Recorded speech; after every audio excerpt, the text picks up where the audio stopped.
And another factor in all that is the fact that the sea level has gone up about 400 feet, I think. Absolutely. Since 70,000 years ago with the out of Africa migration. So, and it's quite clear that people would have moved out of Africa and spread around the world along the coastlines because that's where the food is. You've got good visibility to hide from predators or to see them coming. There are a lot of reasons for people to be on the coastline, and all those coastlines are way underwater now. So it's interesting. And then what happens is we find these archaeological sites that are outliers because they're away from the former coastline. So they might be hunting parties, or they might be people who are driven into the mountains for some reason. In any case, they're atypical, but that's all that's available. So we take that and then we extrapolate from that, and I think end up with a completely distorted vision of the whole world. The guy who was my senior thesis professor in college is an underwater archaeologist. Oh. And he has this wonderful world available to him because when you go underwater and you dive at these sites, you're seeing things that would be out in the open if they were on land and would have been picked over for hundreds and hundreds of years, or just the stone reused or what have you. And so I remember him telling us this is just this wealth of stuff literally right off the coastline that's just sitting there waiting to be discovered. It is funny to think that if you could drain the coastlines a little bit like a bathtub, what you would find just sitting right there in plain sight. Yeah, it's really amazing. I've got this idea for a book about things we know we don't know, right? Sort of playing off that Rumsfeld quote about the things we know. Yeah, and the known unknown. Yeah, right? Exactly. And that's one of the prime examples I always think about. We know we don't know. We know that we don't have access to that knowledge from all these sites that are along the coastline. And we know that's really important. And yet you rarely hear anybody talking about it or read about it in popular science books just because, it's like the guy looking for his keys under the street light because that's where the light is, not where he happened to lose them, Strange. I like that analogy. Yeah. Yeah. Speaking of analogies or I don't know if it even counts as an analogy, but I remember I think it was in the introduction of the Mongol series, you said something that really made me admire you. You said, if you want to write a best-selling book, I'll tell you how to do it. Do you remember I know this? where you're going with this.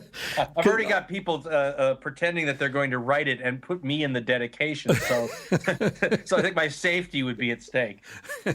Well, but you were right. I mean, just to fill in listeners what we're talking about, you went on and you said, if you want, I think you were referring to some recent scholars of the Mongols who have said, well, actually, they weren't that bad. There were a lot of good things they did. They established trade routes and they made it safe for caravans to travel through Asia and et cetera, et cetera. And there were more, you can talk about different things that they brought, cultural innovations that they brought to the world. And your point was, well, the Nazis did a lot of interesting things too and advanced a lot of sciences, weaponry and tactical things and all. But it's verboten to talk about that because it's so recent. But history has a way of sort of removing the messiness in a way. As things become more distant, we're allowed to look at other facets of these historical epochs that we're not really allowed to look at when they're close to us. I think you made it sound a lot more positive than I. Basically, it's the trade-offs of empire, right? The standard trade-offs of empire that have always been cited. For the if you were on the other side of the Roman Empire, they would say things like, Rome created a wasteland and called it peace. But Right. if you were on the Roman side, well, look at the trade routes that developed. Look at how, the life got better and the incomes were raised and more people were literate. And I mean, you could go on and on. My point about the Nazis and writing a book was that time tends to make us forget the price you have to pay if you're a contemporary living through those eras for those benefits of empire. Yes, the Nazis made great strides in rocketry, for example, which contributed to maybe certainly one of the top 10 human achievements of all time, right? Landing a man on the moon. There's a direct connection between that and German Nazi rocketry programs.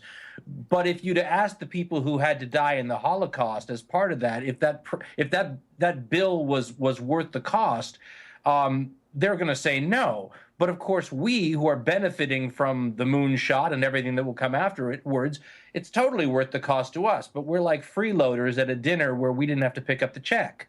And that's a typical dilemma that people find themselves in history all the time. The thing with the Mongols, what you're seeing now is standard revisionist history, which has gotten a bad name because people like to pretend that history doesn't change and that when you revise it, somehow you're screwing up with the truth, which, of course, as you know, there is no such thing. You're continually revising the story based on new evidence, new interpretations, and let's be honest, what's fashionable? Because a new historian writing a book today can't just rewrite something from 40 years ago, even if nothing had changed. Their job is to find a new way to look at things and incorporate new pieces of the puzzle and flip it upside down and look at it differently. And the current fashion, because the Mongols are just one of those people that have been treated forever with a horrifying label. I mean, you know, they have a bad reputation if you go back 100 years ago. And it's very standard to turn around and say, well, you know, let's look at some of the good they did, because they did do good.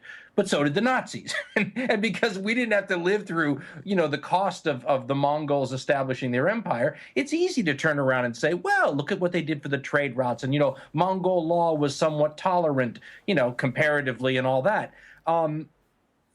The point of the Nazi thing was to suggest, if you actually wrote a book today where you suggested that, they would be picketing outside your book signing, and I think probably rightfully so. At the same time, in 500 years, I imagine you can write that book and get away with it. And I find it fascinating how once everyone's dead, and once everyone who knew anyone's dead, and once the passions have cooled, they will re-examine the awful period of the Holocaust the same way we've examined or re-examined every other awful period in world history.